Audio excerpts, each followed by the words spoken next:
Welcome to Diversity Conversations, where we engage in thought-provoking dialogue to identify leadership solutions to today's most challenging conflicts.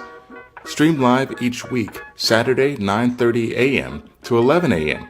Hosted by Diversity, Equity, and Inclusion Strategist and CEOs Eric Ellis and Tommy Lewis. Join us and add your voice to this engaging diversity conversation.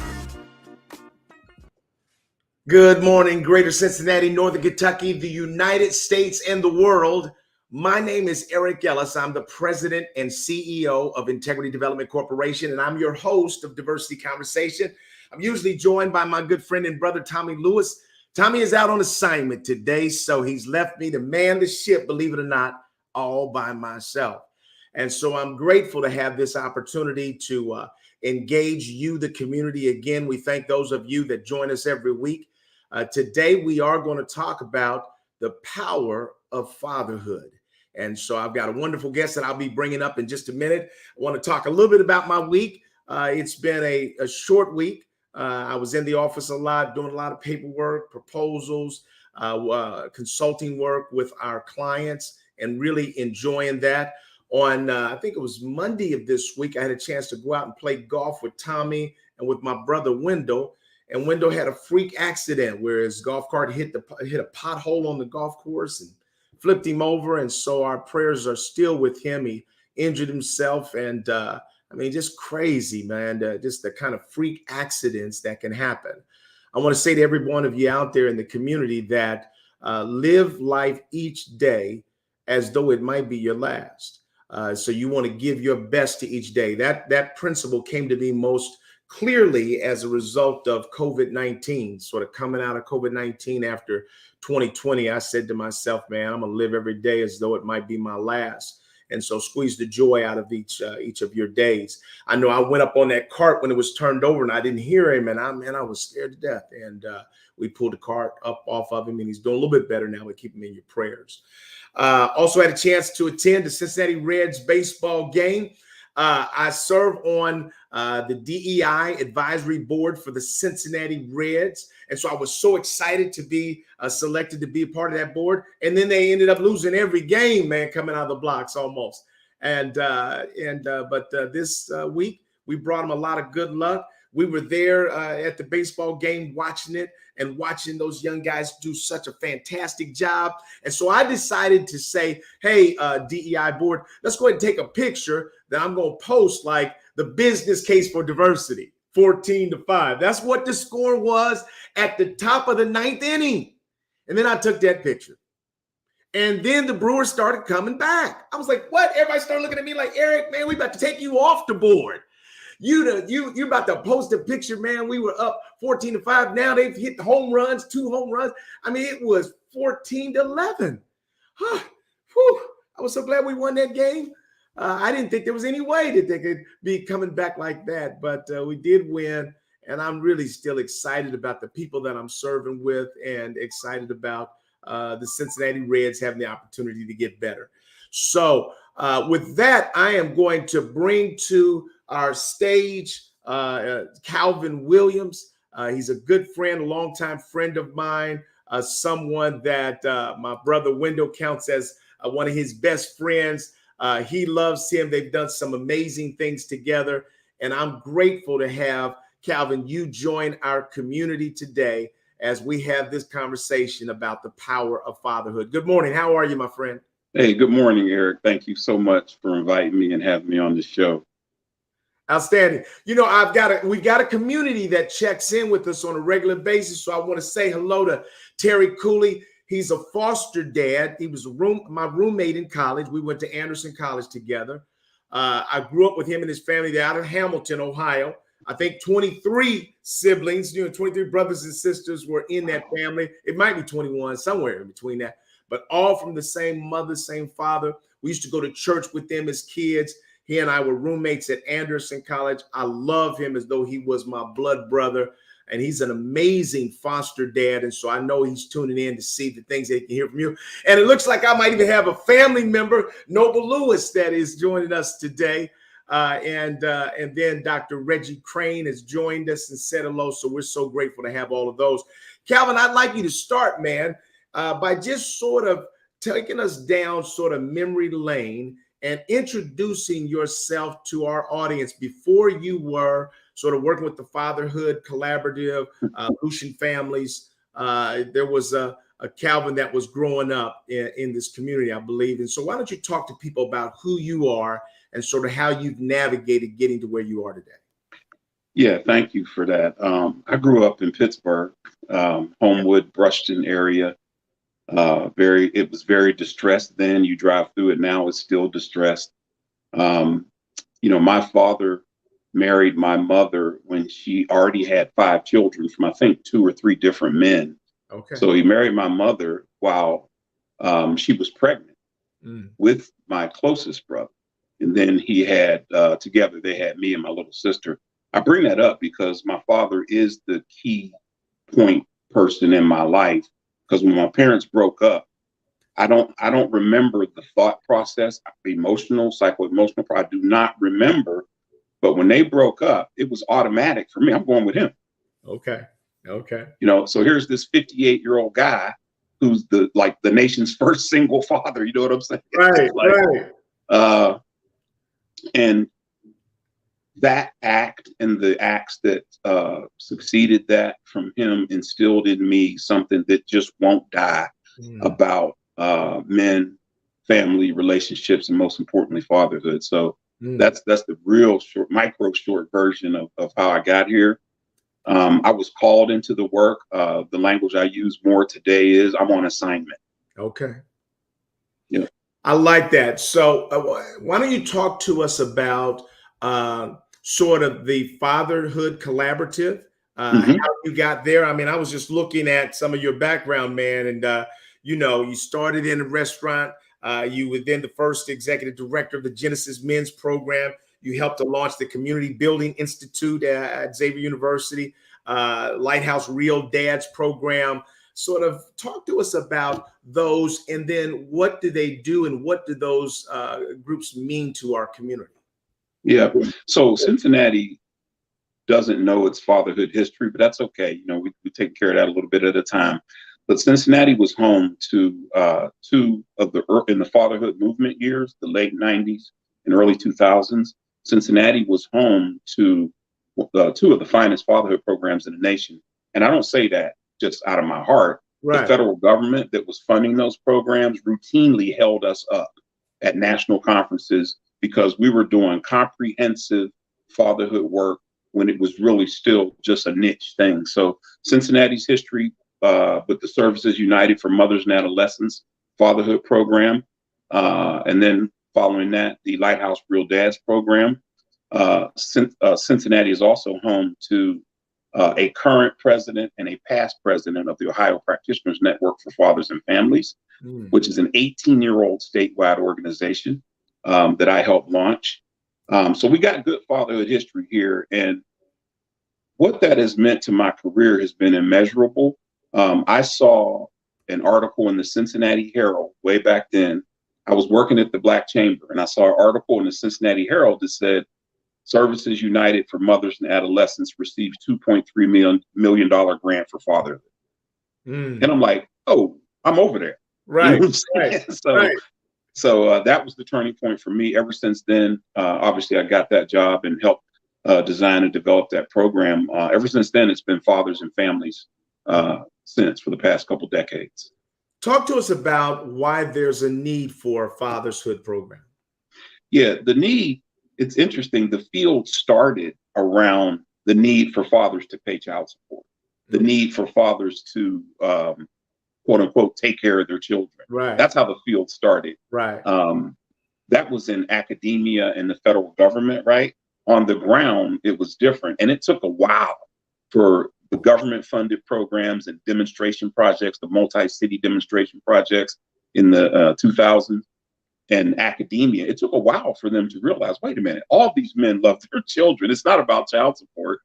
So it took about 10, maybe 14 years before we started seeing the term dead broke instead of deadbeat. The field has grown. I've grown with it. The Fatherhood Collaborative of Hamilton County is the latest iteration. And of course, the work I do through my company around fathers and fatherhood, and then fatherhood and breastfeeding is a big focus for me. Tell me about that. That's the one that I've been just still a bit baffled with, fatherhood and breastfeeding. Right. Talk about that connection. Yep. So I think it was 6 years ago now, I did a 15-minute presentation at a conference at UC. I was sharing the podium. We both had 15 minutes. So I wasn't a keynote speaker, nothing like that. I just shared about the fatherhood work in our community. I'm walking back to my seat, and a woman I don't know touches me on the arm and says, "You should come to Atlanta." And I happened to be sitting right behind her. Right. And I said, okay, she gave me her card. She was Kimmery Bug, CEO of Reaching Our Sisters Everywhere out of Atlanta, a national Black breastfeeding organization. Okay. And sure enough, she brought me to Atlanta, and I started participating with them. Then they launched Reaching Our Brothers Everywhere. But right around that time, at the 6th annual breastfeeding summit in New Orleans with Rose, I was completely moved. I was literally transformed. 3 days sitting in an auditorium with 500 women. There may be about 20 men there. And for the first time in my life, I got an immersion into breastfeeding, the importance, the benefits, the challenges, all the stuff, the disparities, right? That's what really hit me, the health disparities around Black breastfeeding. And I wrote in the margin of my paper. Hold on, say some more about that. Sometimes I have to slow things down so that we can make sure that people can hear. Oh, okay. Yeah. Disparities. What do you mean? Like there are Black women do breastfeed. We always say that up front because there's this idea that they don't. Right. Black women do breastfeed, but they do so initiate at about 17% less than non-Hispanic whites. Black women's breastfeeding is more likely to be cut off and discontinued earlier. And Black women's do not breastfeed. A lot of Black women don't breastfeed for the recommended 6 months of exclusive breastfeeding. So the World Health Organization and all kind of international and national bodies have decreed that 6 months of exclusive breastfeeding is best for infants, right?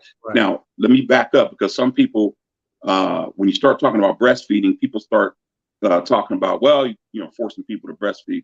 So our mantra, those of us, like I'm a certified lactation consultant. Right.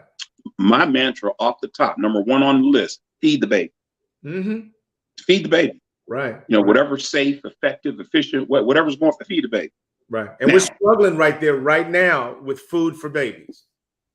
Yes. So breastfeeding is optimal nutrition for infants. It's human milk for humans, just like cow's milk is for cows, wolves' milk is for wolves. Breast milk is human. It's an amazing, I'm gonna get rolling here, so you're gonna have to stop me. But it's an amazing substance in this universe, Eric. There are women who live in sub-Saharan countries in Africa who experience drought, and their bodies still continue to make breast milk. Okay, breast milk changes in composition chemically throughout the life of the breastfeeding experience. From the early milk that's called colostrum that comes out from when the placenta comes out, that colostrum comes in. Right. That early milk. Then it becomes more mature milk. And then when babies breastfeed, the milk in mom's body changes in composition to meet the baby's needs. It's incredible. I can tell you that I observed a lot of that when I watched my wife breastfeed our children. And I was like, oh my goodness, that's like food. I mean, me and we all messed up, so I was like, what? This is, and I was watching. I remember my oldest son breastfeeding because he was just almost humming while he was breastfeeding. And you could hear it like a lake, you could hear the milk flowing from mom to baby. And I was literally blown away by that.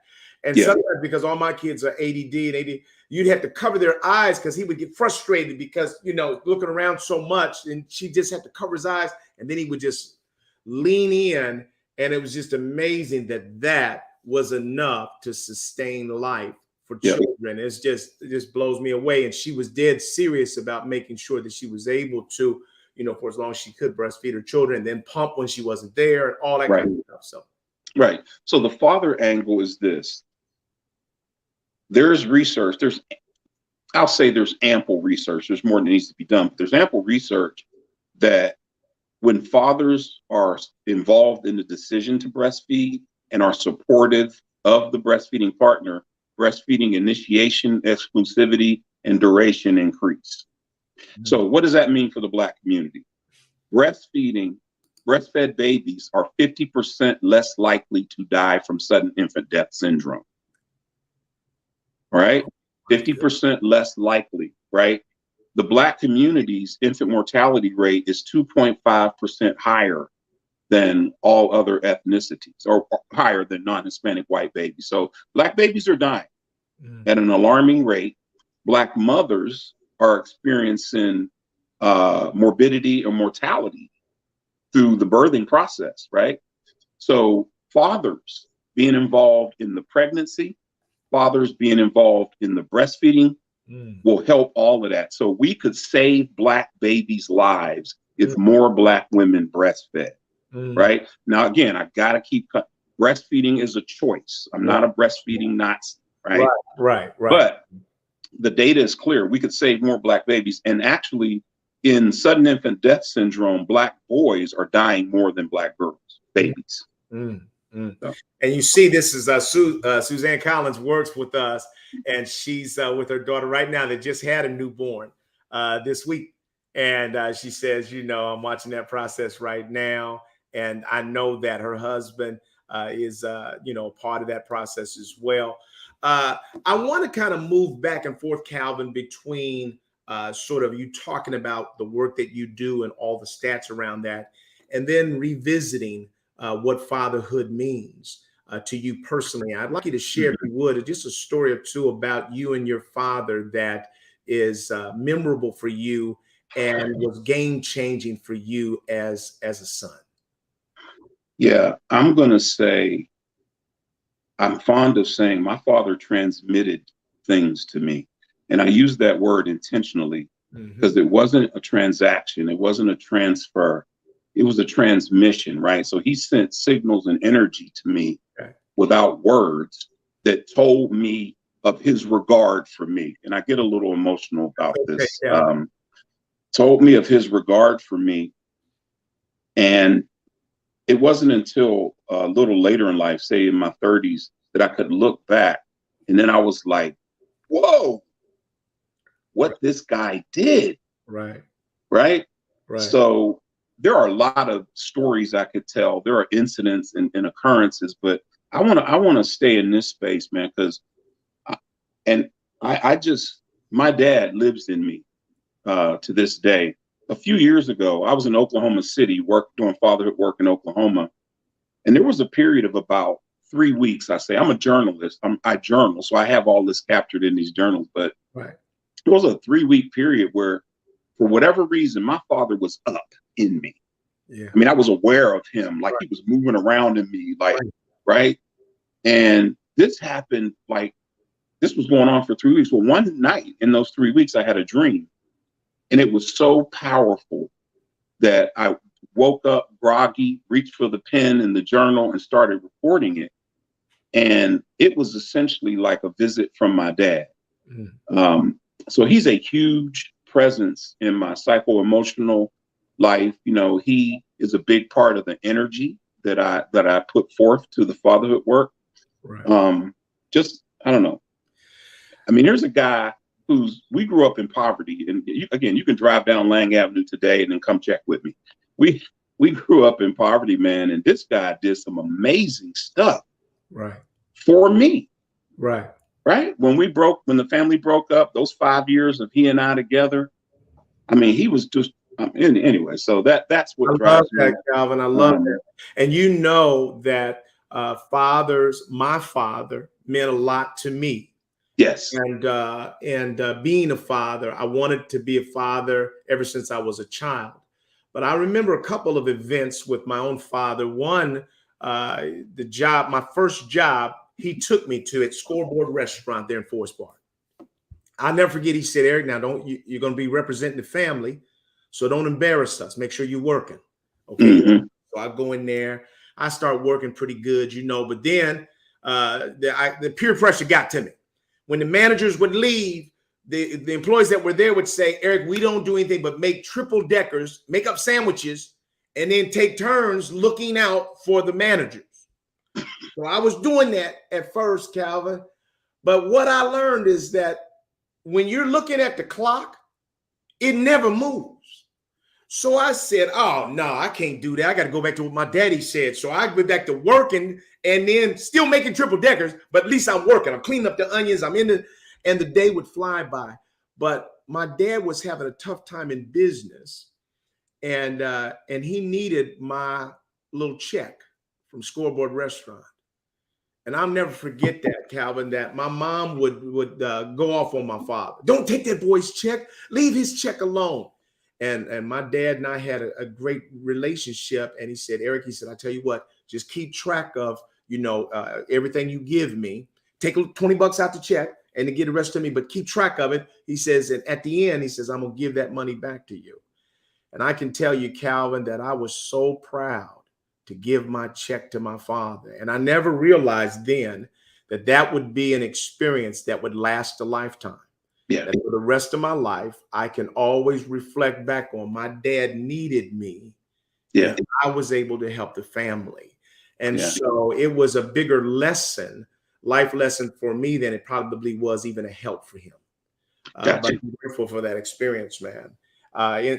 So being a father for you, what does that mean to you, being a father? Well, I was presenting at a conference yesterday, and I talked about I developed a mission statement when I was raising my son. And I developed this mission statement to make a hard turn away from some parenting practices in my family, right?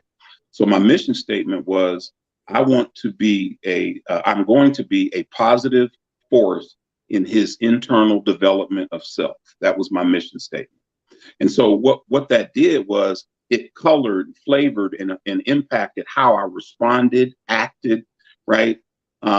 He's doing things really wrong, things are a mess and all that, but that mission statement kept me in line to say, I need to respond in a way that protects the development of his inner self. So for me, fatherhood was philosophical, it was emotional, it was psychological, it was clinical. Right. You know what I'm saying? But raising my son, easily the most powerful experience, because I was a present time and intentional dad. So I paid attention to present time and what was possible in the moment, right? To transmit to my son. And then I operated with intention, right? I'm going to do this. I'll give you one example. Intentionally, I'm a big home foot pedicure guy. I love taking care of my feet. Okay. So I would soak my feet and stuff. And one day I was like, Aaron was sitting there watching TV, and I had my foot in the tub. I said, ooh, here's an opportunity. I said, hey, Aaron, you want to come soak your feet with me? He was like, oh, yeah. So he's a little boy. He comes. And so we're sitting there, got to sit close because it's one tub. Our feet are in the water, and he's just happy he's joining dad in his self-care activity. But what I knew was that act, that 8 minutes or whatever, was going to be a part of fulfilling my mission, right? I'm transmitting to you, son. So yeah. And that's powerful. Community, I know you all are sitting back on your seats and you just listening right now, but I'm going to ask you to weigh in with any questions that you have for this fatherhood guru, because he's got a wealth of insight. I know our time's going to fly by. It ain't going to be enough time, Cal. We're going to bring you back, man. I know. Yeah, we're in trouble already. We're in trouble already, man, but this is phenomenal. I'll tell you that another experience that I had, and when you say emotional, all you have to do is say the word father to me, and I get emotional because I take that job so serious. I was there on my father's last day. I remember he had come in the day before, and he said he felt bad. He went to the hospital, and he told him he had a heart attack, and they said, no, you didn't. And they sent him home. And so the next day he came in my room, and when my father came through the doorway, he would fill up the doorway. It was just bigger than life. But on this day, he wasn't feeling his same powerful self. And so he kneeled down at the bottom of my bed. And I was coming home from college. We called the ambulance. And before he went to the hospital, he gave me two things. He gave me his wallet and he gave me his watch. And I felt like he gave me his wallet as it was symbolic of his ability to make a living for his family. And he gave me his watch as an indication of the importance of time. And so then he went to the hospital and I never saw him again. He died. And when my brother came home, my older brother, he came home and snatched that watch from me. And we were about to fight. We were literally about to go to blows over my dad's watch. My grandmother told my brother, said, "You get that watch to Eric. Your father gave it to him." He said, "No, but I'm the oldest." And he was probably hurting, man, and just didn't know how to express it. And so he snatched that watch and he kept it for 20 years. And Calvin, I never knew why I started collecting watches. I never tied it together that I began collecting watches because my father gave me his watch and my brother took it. Then my brother got in an accident and almost lost his hand wearing that watch. And so he called me up. He said, "Eric, I was wrong when I took it." He said, "And I'm sending it back to you." And so when he sent it to me, it was all mangled, man. I looked at that watch, Calvin. I said, "Man, I got 30 watches, man." But I sent it out to the shop and I had them restored. And when I got it back, I put that watch on my wrist and my hand looked just like my daddy's hand. And I wore that watch proudly until my brother George came home a couple Thanksgivings ago and said that my father had promised him that watch when he was young. And I remembered that. And I went upstairs and I got that watch. He said, "Eric, I don't have nobody to leave it to." I said, "I don't care. It's rightfully yours." I said, "You can leave it to my sons if you want to." But those kind of powerful events, man. And usually whenever I care about somebody, man, I give them a watch. So I'm going to give you one the next time I see you. I'll give you a watch because watches remind us of the importance of time. And every moment that we have here on earth, we got to make that thing count. Hey, let me say something about the outcome of fatherhood and I bring this up because my son's 28. And so from 19 to 25 or whatever, I look back and say, nobody prepared me for this phase of fatherhood. Like most men are not prepared for fatherhood in general, but nobody prepared for me this phase. And what I mean by that is I didn't know the riches available in this phase because I didn't see fully the impact of my fathering from when he was a boy. Right. But that stuff started to show up, Eric. You want to talk about somebody being fulfilled, and I'm gonna take it to last night. Okay. He called me last night. Hey, just checking in. And he goes, "Hey, you check out that new Kendrick Lamar album?" Right. And I said, "Yup, listen to all 18 songs this afternoon, son." And it took us into a 40-minute conversation about Kendrick Lamar, the songs we like and why. And then we started talking about Gunna and Young Thug being arrested, and started talking about. I brought up 42 Doug. I'm like, wow, I'm surprised 42 Doug hasn't been arrested. And so we got into this conversation about hip hop, and then conversation ends up with him saying, "All right, Pops, I'm gonna let you get your rest, man." So he has a company called Verge Monarch, right? He goes, "Verge Monarch, Lucian families forever, Pops. Love you." What else do I need?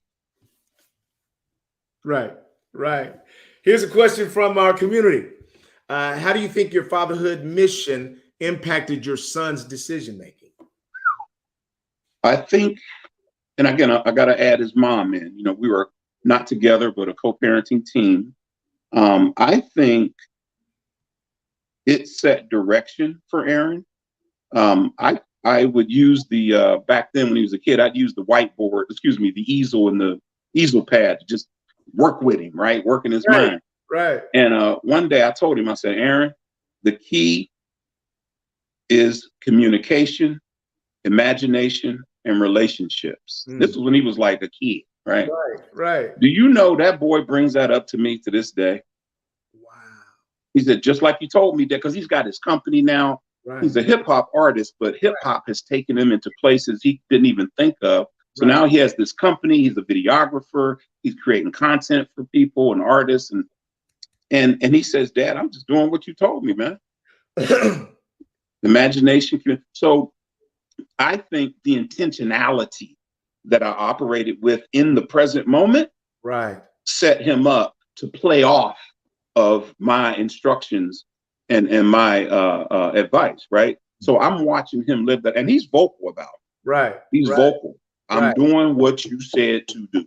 Right. Let me ask you this, Calvin. Why is it important for our children to see us in our successes and our failures? Why is it important for them to be able to learn from some of our own weaknesses?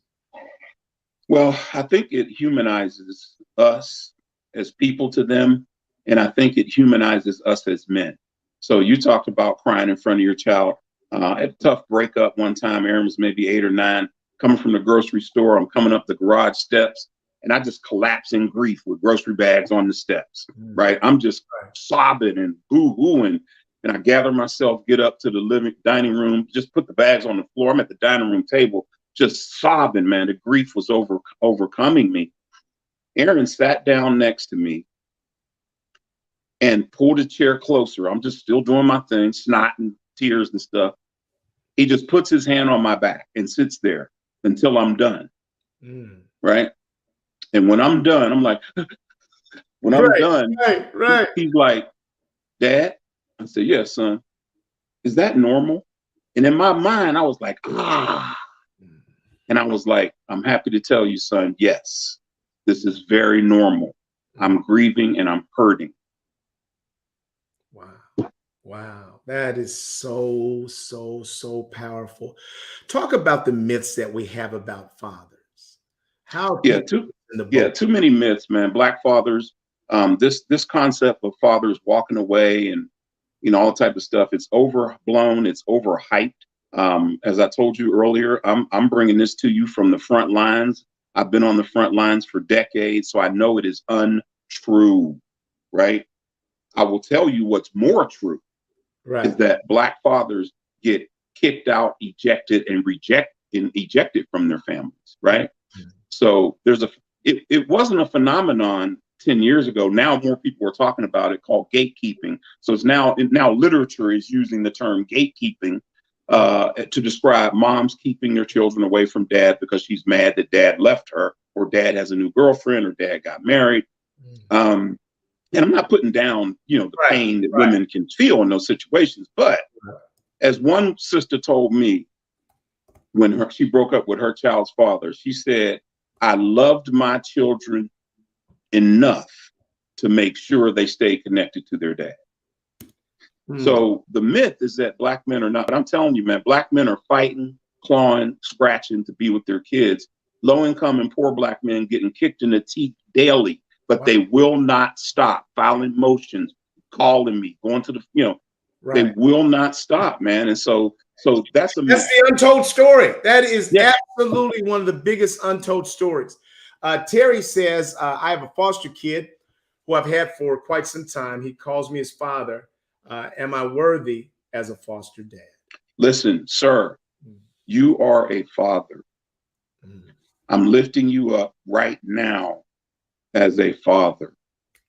There's no distinction. Let me be clear. When I use the word father, I mean biological, adoptive, step, foster, or caring male adult. You are fathering. You are fathering. Right, Calvin, he takes, he has the distinction of taking some of the most difficult to place kids in Los Angeles, California, into his home. He's got, I think, four, maybe 5 boys that live with him right now. And the social workers are blown away and baffled by his effectiveness. And they always seek to explain it away as he's intimidating or scaring the children. And I've known Terry all my life, and he is one of the brightest people that I know. and one of the funniest people that I know. Now, he's a big guy that he don't take no stuff, but his superpowers are his love, his compassion, and his humor, and loyalty. Those are the things that, and I think that just hearing that from you is a powerful statement. Have you seen that kind of conflict between sometimes fathers being effective in the social work system? Yes. Okay. Yes. So there was a 2018 American Psychologists Association report on men and boys. And in there, they said that, well, they gave the stat that 80% of men in America 15 years old and up are fathers. But then they followed that by saying, of that 80%, only 50% of them rated themselves as competent and able as fathers. So that leads me to something I've been saying for a long time, Eric. Fatherhood is fragile, right? Men as fathers need support from the family, they need support from the community, and they need support from public policy, right? So what Terrence is doing is playing out what an evolutionary anthropologist talked about. She's from the UK. Her name escapes me, but she talked about the evolutionary case for fathers. Right. And her research uncovered that evolution doesn't leave things to chance. Evolution does not like redundancy, right? So why did evolution create this specific being that she calls the investing father? Because early in human history, the fathers didn't need to be invested. But she found out through her research that evolution created this for a reason. Terrence is that reason. That's powerful, man. That is so, so powerful. And I know he needed to hear that. This is just so important, man. Just the role of fathers and what's the value of fathers in a community? What are some of the obstacles that make it difficult for men to be able to be fathers? Because you talked about that, keeping, mother. Are there other challenges? Yeah. So first and foremost, there's another myth is that when a man's partner gives birth to the child, the man is a father, and the expectations start right there, and they just keep piling up right there. Right. When the reality is men grow and evolve into fathers over the life cycle of the child. So when women tend to, it's just erroneous, right? They tend to think he should know, he should do, he should be. That's not the case, because you got to look at where is his support and his encouragement. Right. So the second thing is, around the world, you look at distressed, impoverished communities, and you don't see fathers and fatherhood the way you really wanted to, because fatherhood is also tied into the health of the community, right? You can't have a community just denuded of opportunities and green spaces and safe spaces and things like that and go father well. You know what I'm saying? Right. I couldn't believe, I remember when I had my first child, Jillian, I couldn't believe they were letting us leave the hospital. Like, what? We're taking this home? I'm out there in the car trying to get the seat right, turning it backwards. And I held the baby, and there's no book that has been written for every single day that you are going to have to experience with those children. So that's a powerful thing in and of itself. How has COVID affected fathers and families? What we see the most is the mental health aspect of it. Okay. So the Ohio Practitioners Network for Fathers and Families, right in the heart of COVID, we did a statewide fathers virtual event.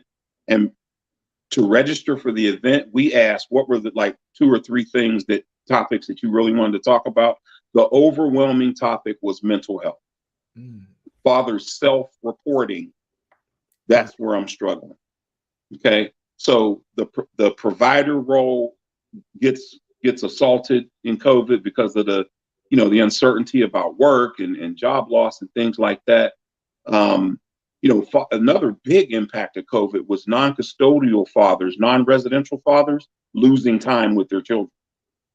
That was a huge underreported impact of COVID. Wow, man. And we never even think about that. And then how does that sort of juxtapose that up against the fact that we as Black people don't always lean into mental health? Yeah, We came up with all kind of terms for a crazy auntie that I had, and Mm-hmm. my grandmother was overly religious, and so we just have just sort of dismissed it. And now it seems like some people are beginning to recognize that maybe we can't even make it unless we get some kind of help with the challenges that we're presented with. Well, part of the problem, Eric, is the kind of thumbnail definition of mental health, right? Some people think mental health is just the absence of disease, right, or injury, right? No, it's a continuum, right? So that's a problem. But listen, the Black community still struggles with mental health, but I do see progress, but it's not strong enough. And I'll tell you this, that for the first time in reporting of such data, Black boys are now the leading group committing suicide. Yep. And the data talked about boys as young as 5. And the part of the research came from Ohio State. But yeah, man. So why, Calvin? Why? That's I mean, I can't. That question begs the why. Mm-hmm. And I'm not a clinician. I'm not involved in that research. So I'll give you my idea. Yeah. Is that there's an unrealistic pressure on Black boys to become men at really, really young ages. Like people start talking about toughening them up, and people start withholding affection, don't spoil the kid, and things like that. So I think that the pressures of trying to live up to the family's expectations can be a factor. Of course, there can be congenital factors, things that are occurring in the brain that we don't understand. And the other thing, poverty itself is now a factor in mental health, right? So poverty impacts Black people's relationships. Poverty impacts what people can give to their children, right? So when children feel unsafe, right, misunderstood, unsafe, not wanted, being held to a standard they don't even understand nothing about, you know what I'm saying? That's a lot of pressure. And then, of course, you add in social media driving attitudes and behaviors on the ground. Absolutely, Calvin. And I'll tell you that I don't know why, but I have sensed that increase in suicide. And there is a desperate call inside of me that says, when your kids are being challenged at all, don't rule out the fight that's happening beneath the surface that might even cause them to consider taking their lives. Mm-hmm. And so I'm on edge like that. And so I'm dealing with every encounter from the standpoint of, what would I want to say? How would I have wanted to support you if you were really contemplating suicide? Mm-hmm. What do I need? What kind of support do I need? So it makes me move away from the temporal disconnect around whatever behavior you've done today. That's temporal. And I go to almost the eternal that says that if you're battling here, and I believe you can be, because I think that social media thing is huge. I think that the pressures of a plastic world and a plastic society and your peers going on and doing, quote unquote, their thing, all those things can create pressures, unrealistic pressures. And then if you believe that your parents are disappointed in you, mm-hmm. because you haven't achieved, no, don't want any of that in your head. I want you to know how I feel. I'm going to speak for myself. I'm not going to let anything else speak to your brain about how proud I am of you and how deep my love goes for you. But I said that, man, I did not know that Black boys were at the highest level around suicide, but it's a fear that I have. Now, let me drop this real quick because I know our time is short, but of the adverse childhood experiences, that study that started in the 90s and it continues today. So we now know what adverse childhood experience or ACEs do to people over the life course, right? They show up in the 40s and 50s and 60s, these adverse experiences. One of the top 8 in the most ACE surveys is loss of any parent by any means. Oh. So that tells you that when the courts, when distraught mothers, when public policy separates children from their fathers, that's a loss of a parent by any means. So that's one ACE, right? Then what they say is if you have like 2 to 4 ACEs, your prevalence for morbidity in 40s and 50s is really high. So heart attack, blood pressure, stroke, cancer, things like that. They're tying it, and it's really valid because the first study involved like 3,000 people. So it's really valid, but those ACEs correlate with those outcomes. So you keep keeping these kids from their dads, right? And see what you get. So why is it then, Calvin, that the story that is most told is that Black men don't want to be with their children, when in fact you're seeing them fight to be with their children? So it's a racist trope to start with, right? So you start right there. The other thing is the systems are set up that way. So the systems run very smoothly when dad is being ejected, kicked out, rejected from their children's lives. So child welfare, family court, everything just hums along so long as these dads are kept out of these kids' lives. Now I'm speaking pretty harshly on purpose. You feel me? So so that's what's happening, man. It's the systems are set up. Racism has set this up. And it is titillating or exciting for people to talk about and report on that. I'm going here now. National Fatherhood Initiative, good work over the decades. But I tell you what, they the ones that started this every year, every night. 24 million children go to bed in a home without their father, and I've not liked that from the beginning. Right. And I still don't like, and it's still being used as a meaningful statistic, right? But what that doesn't tell you is my son would be in that number. Right. Because I raised him in a co-parenting relationship as a non-residential dad. So he went to bed at his mom's house many nights without me. But guess what? I was coming there at 7 o'clock to take him to baseball practice. You feel me? Right. So, and I'm in, so it's a misleading statistic. So people like this, almost like what they call poverty porn. You know what I'm saying? Where you just take pieces of poverty and just keep, just throwing it out there for pleasure almost, it seems like, right? And the sad part is, Eric, all of that stuff affects public policy. So. Wow. And we're going to, don't be blocked in by time, because I want to make sure there's anything else that I want to give you a free lane here to talk about what are some of the most important messages that you want to share with people around the importance of fathers, what they can do to support that. I just want to let you talk for a minute, man, just about the things that you see, your vision for the fatherhood experience. Yeah, actually, the vision is for a community that openly, enthusiastically celebrates and understands the impact that fathers have on healthy children and families. So that's the vision.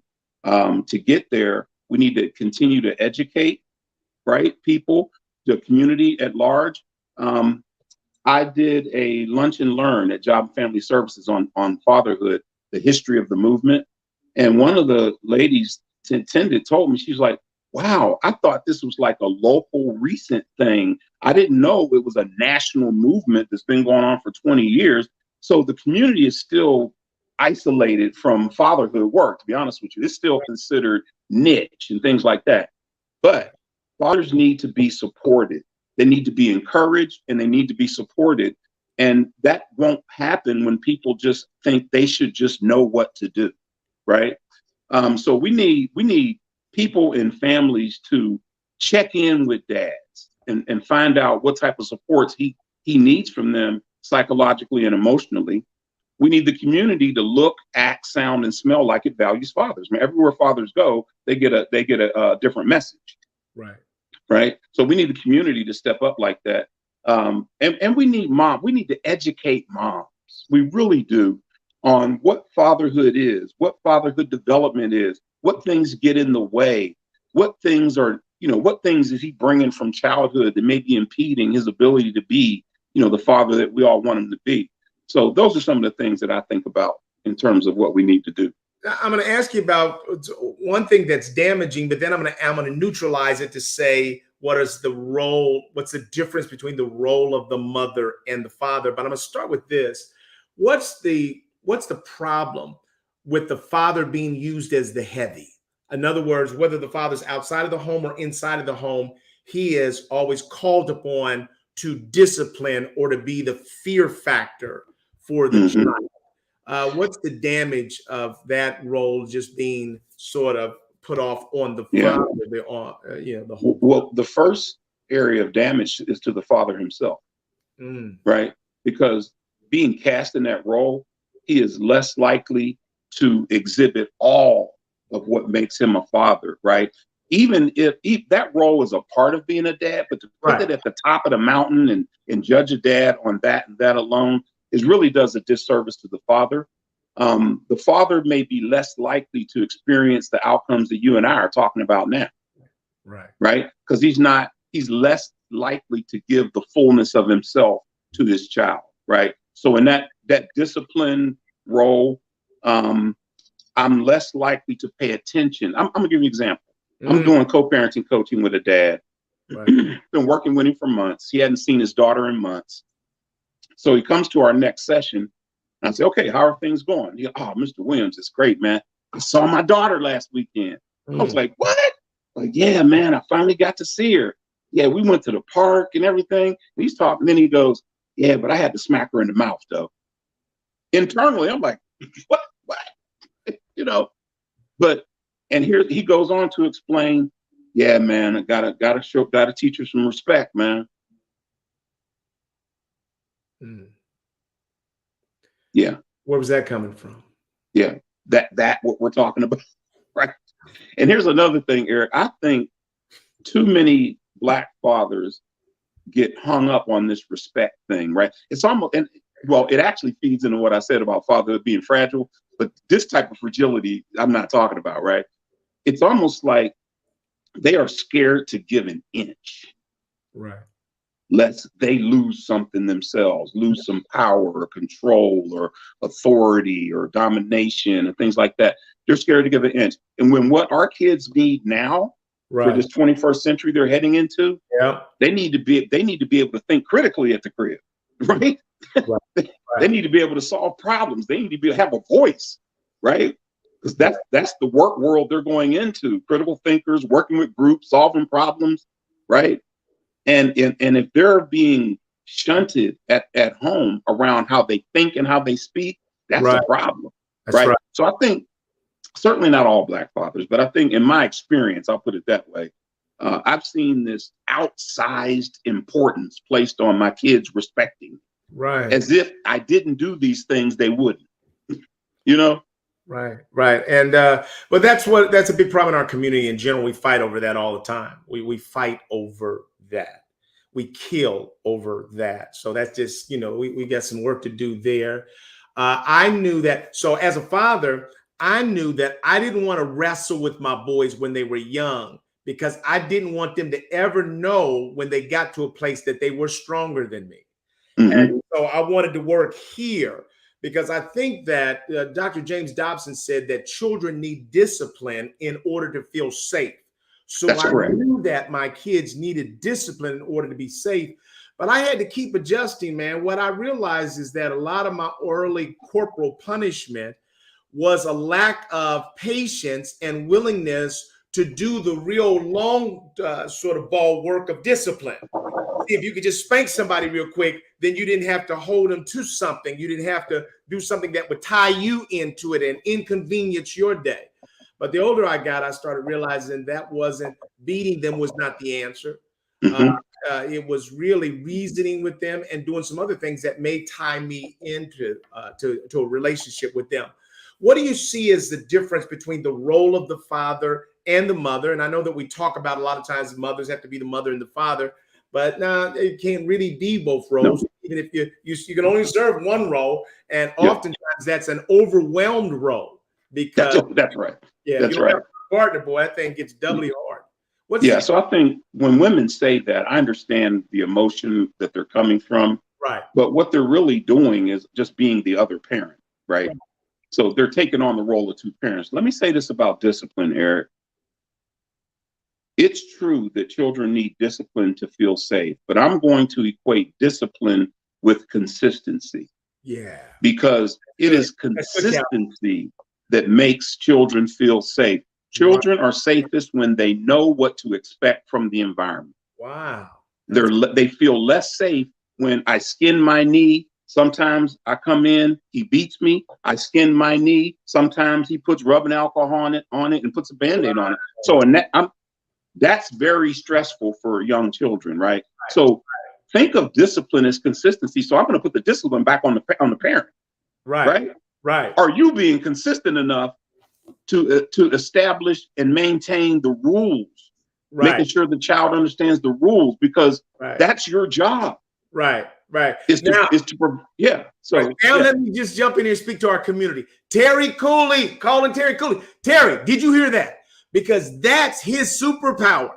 I think you've now nailed what Terry Cooley does that the social workers don't understand, is that he creates rules and a consistency of the environment.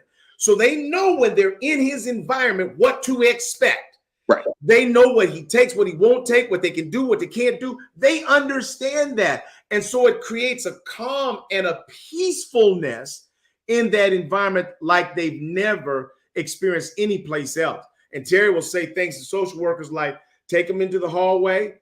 I'll walk out, talk to them by themselves, whatever you want to do. You try to take one of them up out of here and see what they do. In other words, my love is so strong and so consistent and so uncommon that you can't just take them up out of here. And what you don't understand is that I'm delivering consistency to them, because they keep looking at his size and trying to make that the X factor. No, it's consistent love, and it really is rules and principles around how we operate. That's right. And so everybody knows he's not afraid. So the question for fathers, one core question would be, can your kids count on you? Right? So first the mind immediately goes to material stuff, but we'll work through that in that conversation with the father. So then you say, how else can your children count on you? Can they count on you to be there when you say?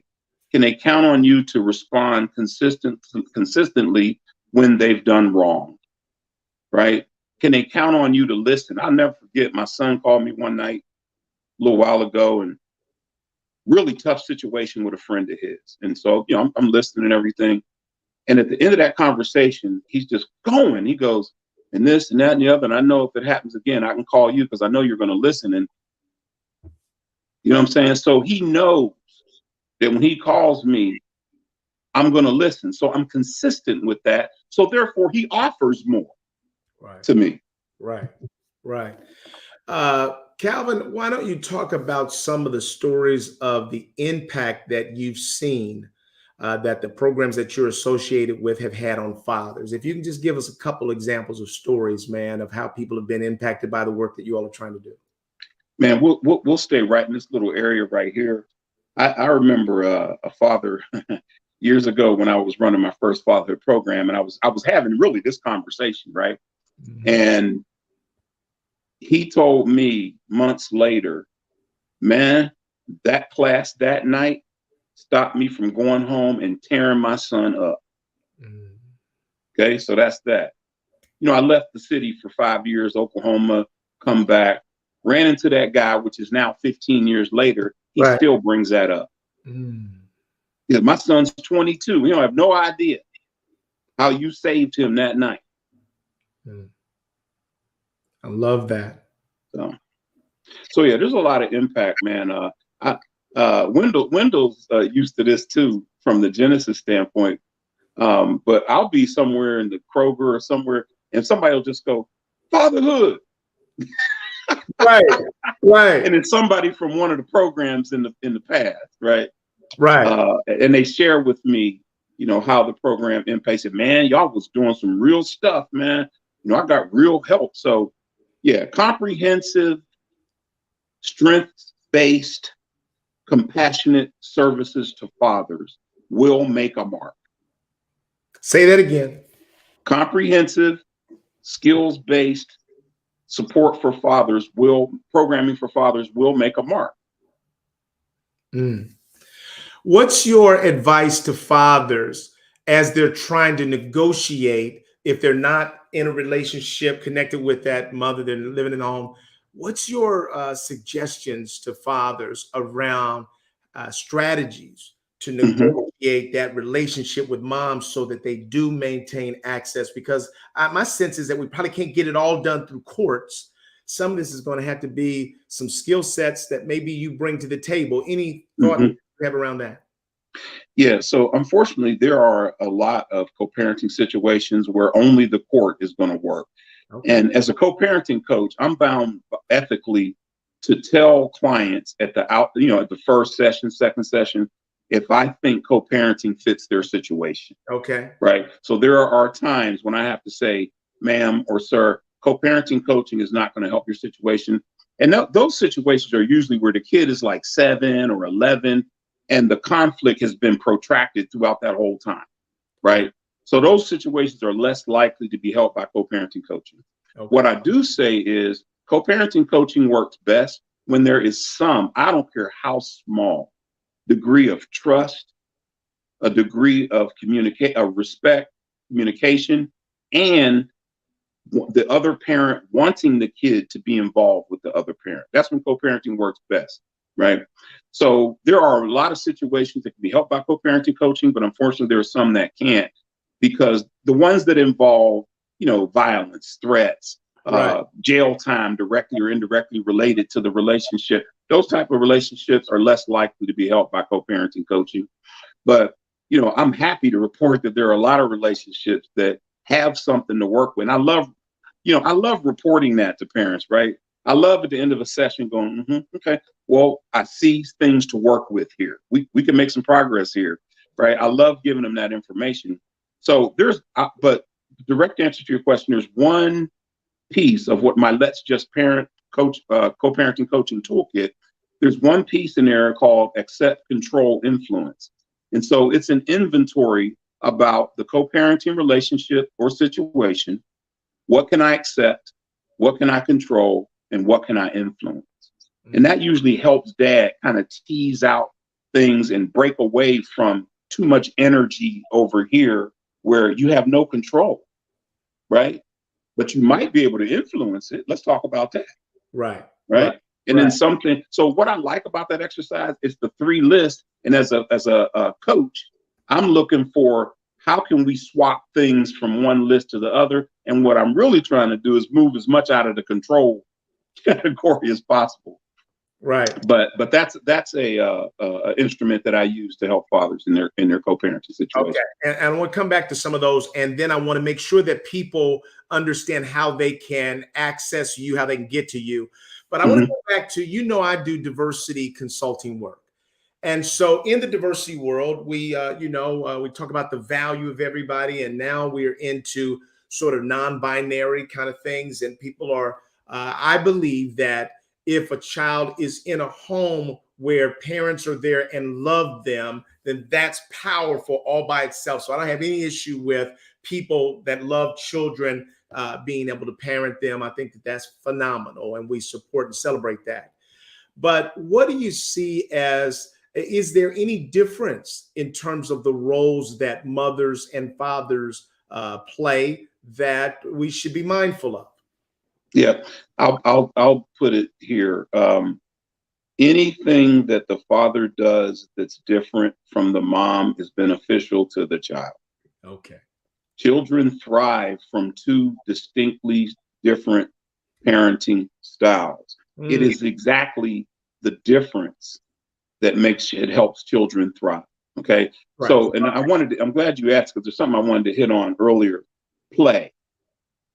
We need fathers to play more with their children. Research is really clear about the benefits of father's play, different from mother's play. The benefit of fathers playing to their children. So when fathers play with their children, children get to learn, they get to feel self-control. Right. So when you're wrestling with that little fella or that little girl, right, they know you could crush them. Right. But they feel that self-control. Right. That's another expression of love. Right. Play helps. And the research says fathers reading to children creates benefits that are different from mothers reading to children. So the benefits of fathers reading to children, they talk about how fathers will change their voice to mimic characters. They talk about just the sound and the tonal quality of the father's voice being in close connection with that child while y'all reading a book. So the benefits of that, moms can't produce those benefits. Right. So I want to really emphasize, and this is part of what we talk about educating moms, right? Daddy needs to do the things he does the way he does them. So long as it's safe, it's okay. Right. Uniformity in parenting is not beneficial to the children. Ooh, say that again, man. That's huge. Uniformity in parenting styles is not beneficial to the children. Wow. So my kids have expressed that. And I've noticed for a while that they go to mom for certain things, and then they come to me for other things. And so just recently, I went to a brunch with my children, opening day. So I've never participated in the Reds opening day. I did this year, first time. We stayed downtown in a hotel, man. We went over there to opening day, had a ball. They partied all night, And then the next day, we went to brunch. And so here I am with at brunch with my three of my children. And usually if my wife's there, she's probably doing more of the talking, and they're talking to her, and I'm just, there in and out. But this time it's just me and them. And we are having a blast. And then my daughter says, you know what? We need to talk to daddies. We need to schedule more brunches with daddy. And so I was like, yes, because mommy's talk to you about this for my kids. Mommy's talk to you about the things that you should do, all the practical stuff. But then daddies dream with you. They talk to you about possibility and entrepreneurial things and risk taking and all of that. They can hear that aspect of you.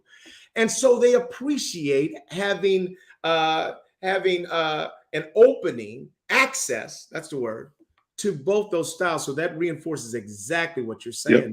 They really value that. And guess what? I value that they have that with their mother. Correct. That they can go to their mother and talk about me. Yeah. That's fine. Yeah. I'm actually okay with that. I don't know where people got off with this, don't talk about me. Well, I don't think we should down the other, but I think that if the children have the ability to talk to mom about me, then she can relate some things to me that help me to make adjustments. Utilize that. That's correct. Yeah, Kyle Pruitt is one of the early fatherhood researchers, and he's fond of, in his book, Father Need, he talks about the impact of a father is like a winding river that spills out into an estuary in the children's young adult lives. And so father's impact shows up later, is what he's saying. Wow. So people looking for these immediate control and results and all this type of stuff, a little bit off base. Of course, you got to manage the now, but the research talks about, and I'm living that out with regard to how my father lives in me. You know, he was gone when I was like, 24 or something like that. Right. And at 40 and 50, he's still with me, 63 years old. I'm still benefiting. I'm conscious of how I'm benefiting from him. So yeah, that's the thing that we want to help educate moms about, as long with fatherhood development, what the father's impact is, what it'll look like, what it means down the road, right? And all of these things we would want to educate moms on so that they can do whatever they can or flat out do their role of supporting children's engagement with dad. Whether you're in an intact family or whether you're a non-custodial dad. Right. I could talk to you forever. I'm gonna ask you one last question. Then if there's anything else that you want to add, I want to make sure that we end with people knowing how to gain access to you. But one of the things that I think is important, and it's been something that I've had to learn along the way. I never heard a lot about it because we live in such a dichotomous society where you're either good, bad, right, wrong. And the reality is that we all are a combination of things. Right. And so there were some things that I learned about my father, some mistakes that he made in our family. And so there was a period at which it was difficult to reconcile my love and honor and respect for my father with some other things that he has done that weren't deserving of love, honor, honor and respect for those things. My sense today is that children are going to have to be okay, and we've got to be okay with accepting our humanity, and that we've got to find a way to blend the duality that people will live in. There is no such thing as somebody that's good all the time, or a role model all the time, or somebody that's bad all the time. How do you help people navigate that duality in their lives when it relates to fathers? Well, I'll go to the On My Shoulders Fatherhood curriculum, which I'm co-author of. We have a unit called Personality and Parenting. And in that unit, we have an exercise that's called Who Sees Me, right? And so we take fathers through a huge set of words and ask them to circle all the words that apply to them, that they connect with, that represent them. Then we ask them to go back to all those circled words and put an X across those words that you try to hide or keep away from your children, right? Mm-hmm. And so the ultimate goal of that lesson is to say, your children are okay receiving the fullness of you. They need the fullness of you. And I usually tell a story. I was doing work in a prison in Oklahoma City, and during this particular exercise, and one of the inmates, a brother, said, you know, I grew up in a real small town in Oklahoma. My grandparents were pillars of the community, you know, the church, they had businesses, they were the pillars of the community. And that's all I knew him as. So he's sitting there in prison doing a long bit. And he said he found out while he was in prison that his grandparents ran numbers and they had to do something with bootlegging and stuff, right? Here's was his reaction to that. That helped me. He said, I wished I would have known that then. I would have loved to known them more fully. He didn't look down on it. Right. He was just like, I wish I would have known that. I feel like I got cheated, is what he said. Right. Yeah. Right. So go ahead. No. So we want fathers appropriately, of course, age appropriately. Don't be afraid to show your children your full self. Right. Crying, laughing, making mistakes, talking about, like, you know, the difficulties in life. You know, Aaron knows all of my madness in my 20s and 30s. You know, I'm a former Marine, man. I wrecked shop, man, halfway around the globe, man. So, but he knows all of that, man. The little criminal stint I went through. He knows it all. Right. That's powerful, because then they can access that. Then they can feel comfortable coming to you. You are not a plastic role, an image, an unachievable plastic image. You are a real person. I've had to tell my children, you know, I didn't learn growing up how to say I'm sad. I didn't learn how to say I'm lonely. I didn't learn how to say, I just didn't learn how to say those things that I don't have the answer. I didn't learn how to say that. And so sometimes the frustration that you hear is masking what I never learned how to do. I just need you to know that I love you, and that if it comes out in anger or shortness, that's not really how I feel. It's just my frustration as to, I want everything to be okay with you. And I've had to go there because there's some holes, man, in our learning. There's some things that we didn't learn. And I think that we have to leave ourselves open to continue to learn. What are some of the lessons that you've learned, even though you're in this space? Do you see yourself as continuing to learn? Absolutely. I learned again for the 40th time, a couple of weeks ago, do not doubt my son. Right. You know, so he's putting forth his strategies on different things and how he's going to move. Like he cut himself down to 3 days a week at his job, forcing himself to work harder at his company to get to his ultimate goal of just making his living from his company, right? Right. And I'm like, oh, man, but here we are about a year and a half later. He's just thriving along, working 3 days a week, still self-sufficient, still doing his 401k and paying on his life insurance policy, and he's doing all the things. So it's like, man, quit. So I have to learn that over and over again, man. The kid knows what he's doing. You did a good job. Stop it. Right. Calvin, let's end here. I want you to just, and I'll jump in with them as well. I want you to just start saying words that come to mind when you think about father. Yeah. I think about compassion. I think about loyalty. I think about openness, right? I think about touch. I think about love. Yeah, those are the top things that come to mind. Right. Yeah, it's almost indescribable for me when I think about the word father. I think about honor. I think about gratefulness. I think about gift, Mm-hmm. a gift to me. I think deepest love, undescribable love, unconditional love. I Mm-hmm. think about pride. I think about safety and security. I think about loyalty and you never having to question whether I'll be there. Never. And I told my son, one day I was trying to tell him to take the trash out, and I told him all day, and so he wasn't doing it. And so I finally said, well, if I'm gonna stop doing things for you, so if you can't do that one thing for me, then maybe I shouldn't be helping you with this and that.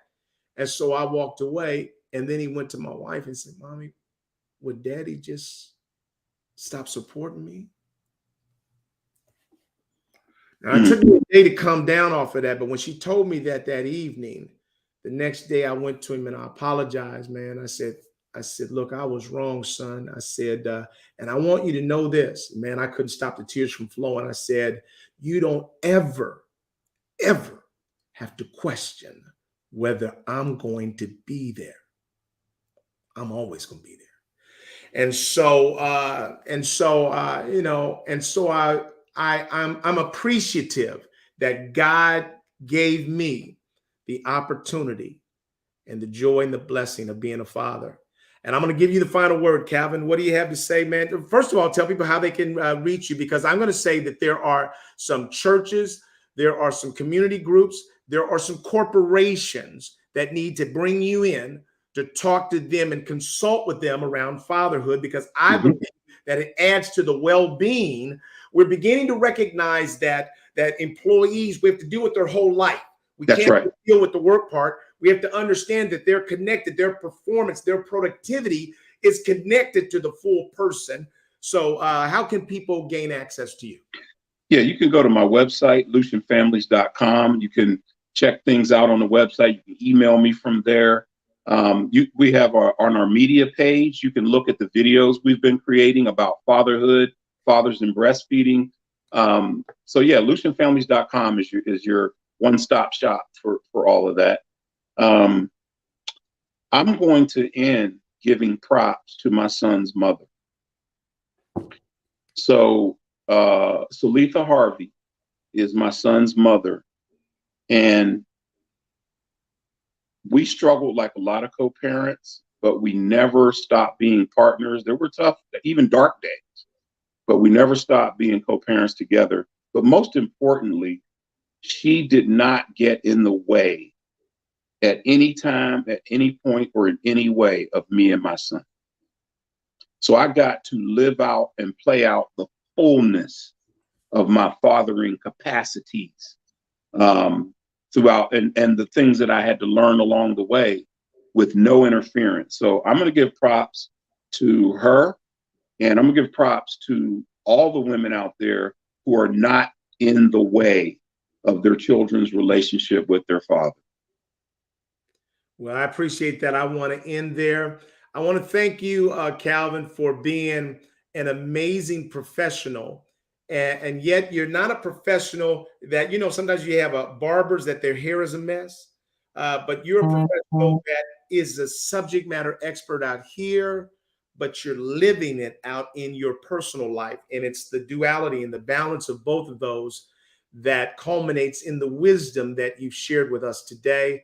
I thank you, my brother, for the work that you do, man. I love you, respect you. So grateful that you're a father to more than just your son. Yeah. Your father to so many others in this community that makes a difference in the community. So to our community, I want to say to you all, thank you for joining us today. We extended our time because we knew that this would be a hit. Terry Cooley says, thank you, Calvin. I want to get you two connected, Terry, so that you all can chop it up and you can talk to somebody who has got a lot of wisdom around this fatherhood thing, since you that as a way that you're going to contribute back. And we'll see the rest of you next week for another of our weekly installments in Diversity Conversations. Thank you. Thank you, Eric. Thank you, I Calvin. love you too, brother. Thank you so much.